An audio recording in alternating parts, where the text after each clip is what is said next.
Olá, meninos, tudo bem? Então, aqui é o professor Paulo Henrique, né, mais conhecido como Henrique Souza.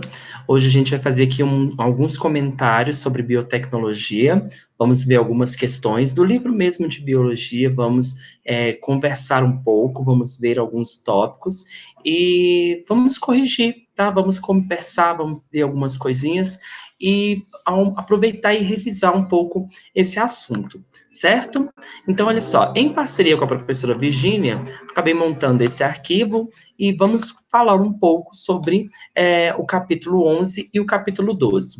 Então, olha só, lá no capítulo 11, na página 194, a questão 1 diz assim: qual a função das enzimas de restrição na tecnologia do DNA recombinante?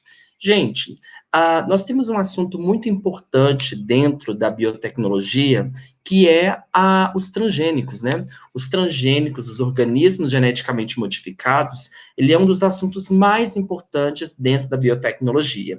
Só que para a gente chegar no resultado final, que são os transgênicos, nós precisamos dominar essa tecnologia, que é basicamente a inserção de um gene exógeno dentro de uma espécie que eu quero modificar. Por exemplo, se eu quero adicionar uma nova característica, uma característica de interesse, aumentar a proteína de um determinado alimento, ou aumentar o tamanho de um alimento, ou a resistência a uma determinada praga, eu posso usar uma característica de uma outra espécie. E para isso eu posso inserir um gene de uma outra espécie num determinado alimento ou uma determinada espécie que eu quero. Só que eu preciso de uma enzima específica para poder cortar esse gene. E aí eu tenho as enzimas de restrição. Para que serve essa enzima? Essa enzima, ela serve para identificar esse gene que eu quero, tá? Esse gene de interesse, para poder cortar, né, para poder tirar esse gene e inserir no gene de interesse, tá? Para poder inserir no gene do indivíduo. Então vamos lá, vamos construir a nossa resposta. Então a gente coloca aqui, ele serve, vou colocar aqui bonitinho, ó, resposta, tá? Ele serve para identificar, vamos lá, trechos específicos, deixa eu ver se eu estou copiando certinho, né?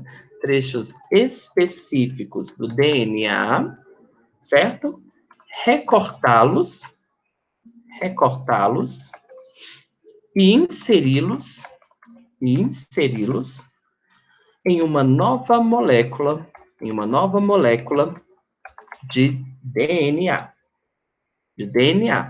Desse modo, quando o organismo ele for realizar a sua síntese proteica, agora modificado, ele consegue, pessoal, produzir uma nova proteína, ele consegue produzir algo de interesse, né? Produzir aquilo que eu acabei adicionando. Então, esse acaba sendo bem interessante, porque ele acaba produzindo algo que eu quero adicionar, algo que antes ele não tinha, e agora, com a inserção de um novo gene, com a inserção de algo de interesse, eu tenho. Isso é possível graças às enzimas de restrição.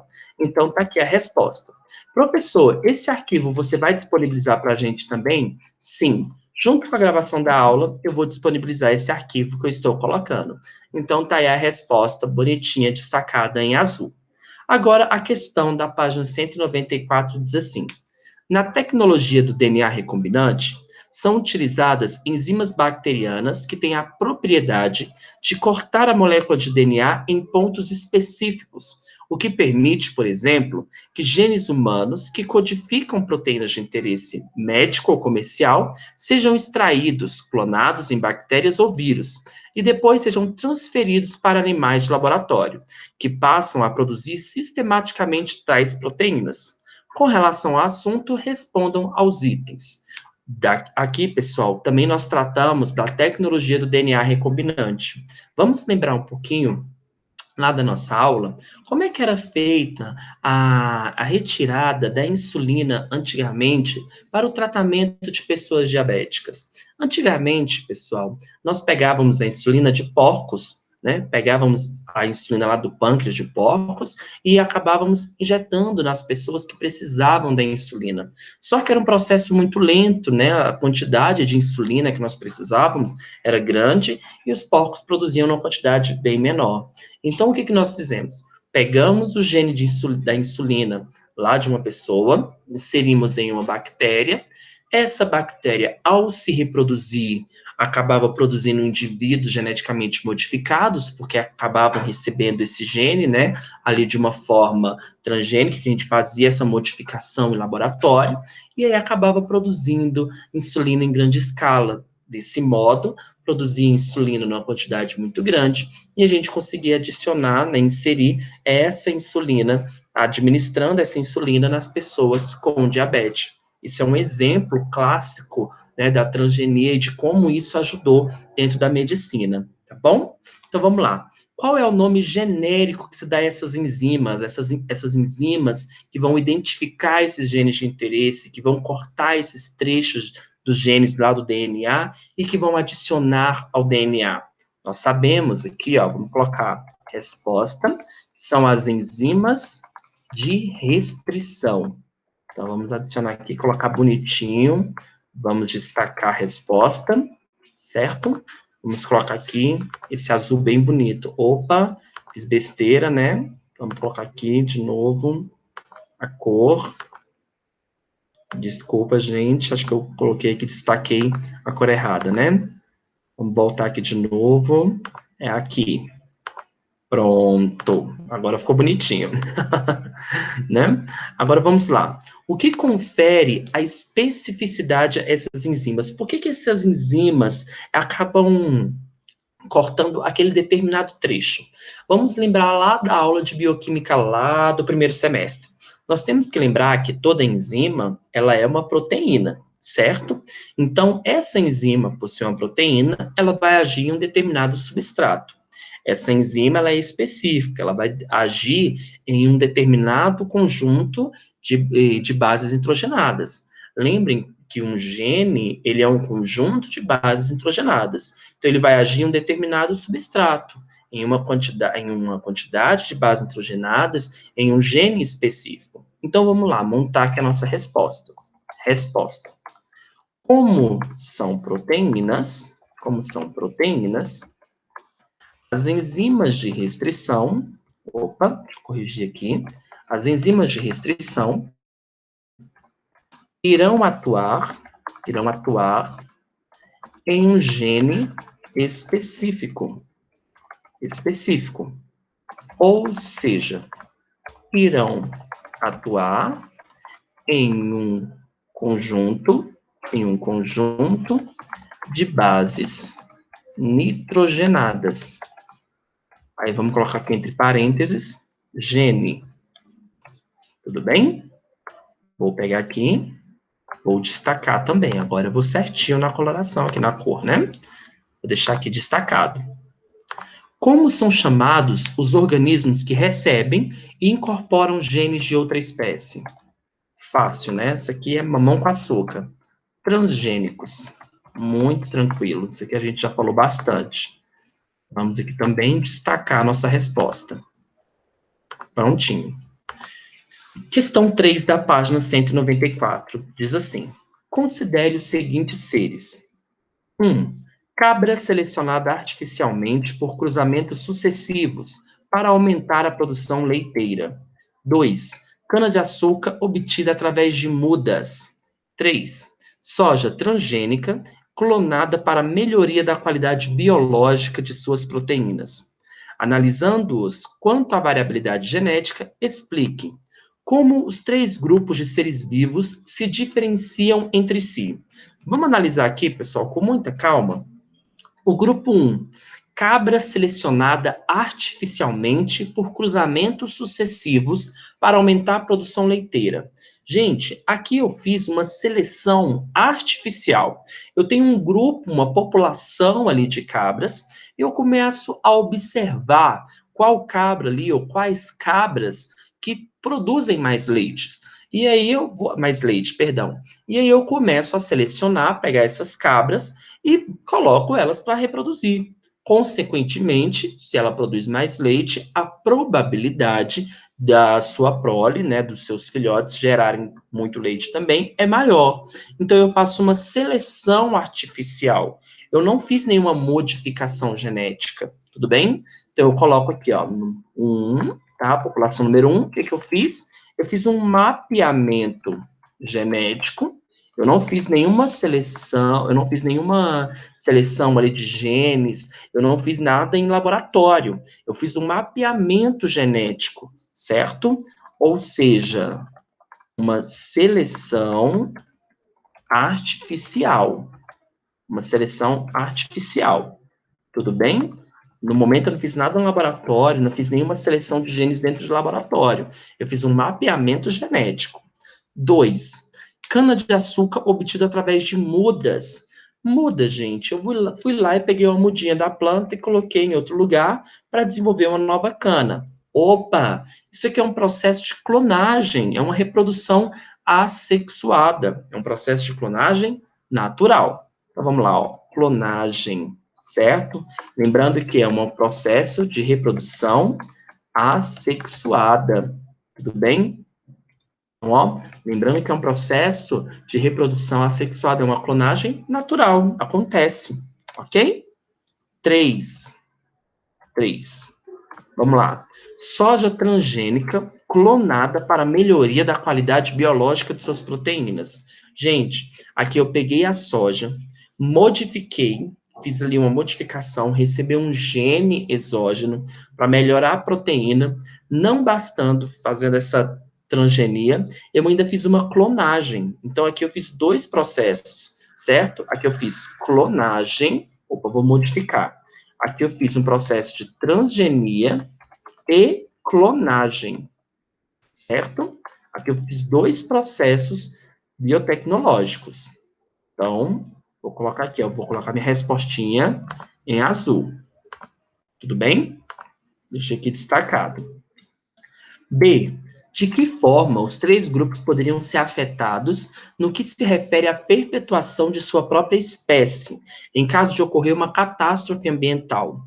Gente, olha só, como os 3 grupos sofreram processos diferentes, tá? Mas tiveram ali uma intervenção, acabou que houve uma redução da variabilidade genética.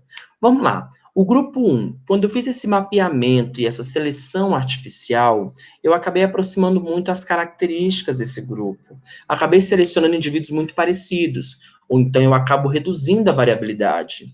No grupo 2, quando eu aumento esse processo de reprodução assexuada, diminui a variabilidade genética, né? O interessante é que a população faça reprodução sexuada.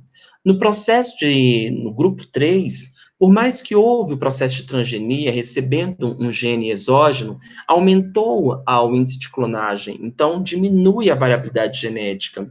Então, aqui no caso, ó, devido ao aumento de clonagem, né, e diminuição dos processos sexuados, pode levar a uma diminuição da variabilidade genética nas 3 populações.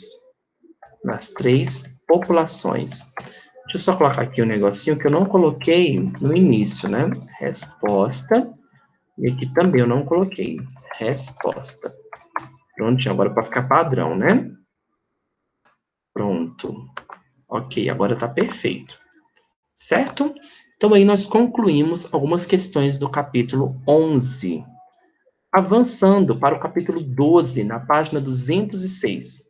Na página 206, tá, no capítulo 12, que versa sobre a parte de clonagem e células-tronco, tá, a gente vai pegar a questão número 5.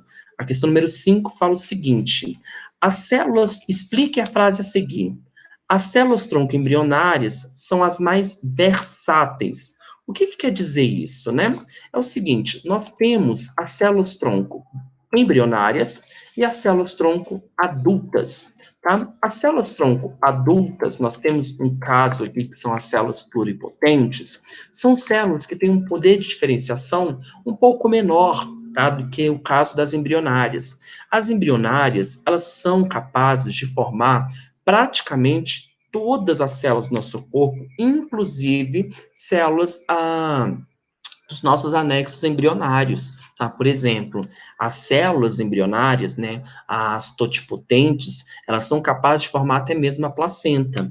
Então, nesse caso, o que que ele quer dizer com isso? Que elas são as mais versáteis. Vamos lá. No caso das células embrionárias, elas são totipotentes. Totipotentes, quase não sai. Ou seja, são capazes de formar capazes de formar todas as células do organismo, inclusive as células, os anexos embrionários. Por isso que elas são as mais versáteis. As células tronco adultas, né, as pluripotentes ou as multipotentes, como vocês podem encontrar na literatura, elas já têm um poder de diferenciação um pouco menor, tá? Em alguns casos, um poder de diferenciação bem menor comparado com as células totipotentes. Tudo bem? Na mesma página, nós temos a questão 6, que fala: as células tronco humanas podem ser obtidas e colocadas em meios de cultura adequados para se diferenciarem em células formadoras de tecidos especializados. Cientistas acreditam que dentro de alguns anos poderão produzir células suficientes para tratar pacientes com doenças graves no coração. Eu acabei empurrando aqui a cadeira, gente, perdão. No fígado ou nos pulmões. Qual a fase durante a formação do embrião em que se pode obter o maior número de células tronco? Justifique sua resposta. Quando o embrião está sendo formado, nós temos algumas fases ali do desenvolvimento, certo? Então, olha só, o embrião é formado, começa ali a formação deste embrião. Então, você tem 2 células, 4, 8, 16, 32, vai aumentando, até formar o organismo como um todo. Pessoal, no início, nós temos ali um conjunto de células com aproximadamente 16 células, tá bom? E essa fase, ela é chamada de mórula. Nesse momento, esse conjunto de células, ele é totalmente indiferenciado, ou seja, essas células são capazes de formar qualquer célula do corpo. No momento em que avança o desenvolvimento, essas células vão começar a se especializar e perde esse poder de diferenciação. Então, nesse momento ali da fase da mórula, que é aproximadamente 4 dias do desenvolvimento embrionário, as minhas células são capazes de formar todo o organismo. Então, olha só, o maior número de células tronco, o maior poder de diferenciação é encontrado na fase de mórula, tá? Pode colocar aí, ó, fase de mórula. Por quê? Olha só, nesta fase ainda não há a formação dos folhetos embrionários.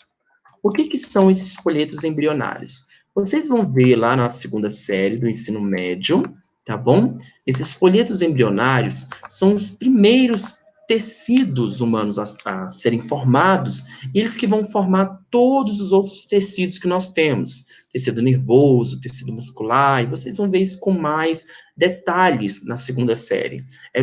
Basicamente, são os tecidos iniciais que vão dar origem a todos os outros, tá, que nós temos na fase adulta. Tudo bem?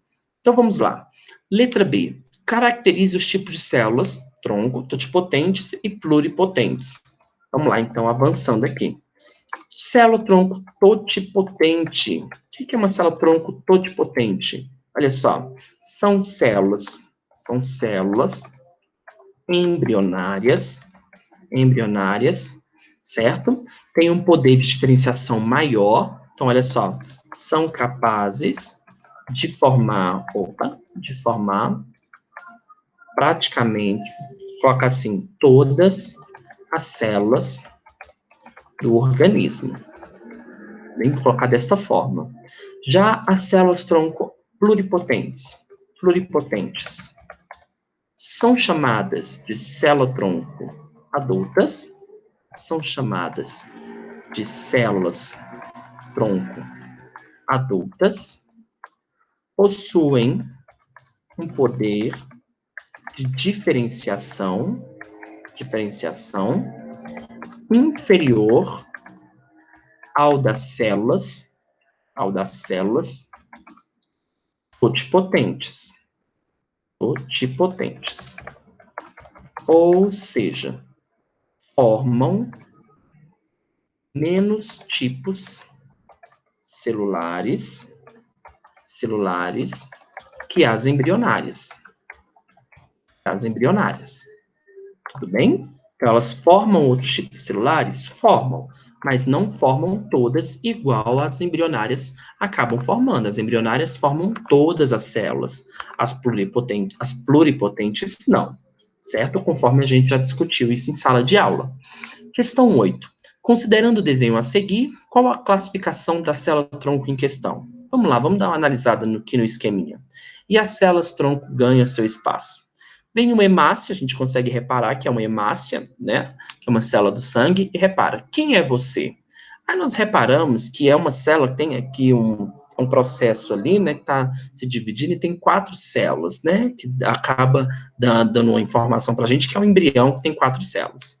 Aí ele está falando, ó, posso ser quem você quiser, gatão. Ou seja, aqui a gente encontra o embrião no estágio bem inicial de seu desenvolvimento. Ou seja, ainda temos que aqui células-tronco. Ele pede para diferenciar quanto à origem e quanto à capacidade de diferenciação. Se ele pode ser quem a gente quiser, certo? E se está logo no início do desenvolvimento, a gente entende que quanto à origem, ela é uma célula-tronco embrionária.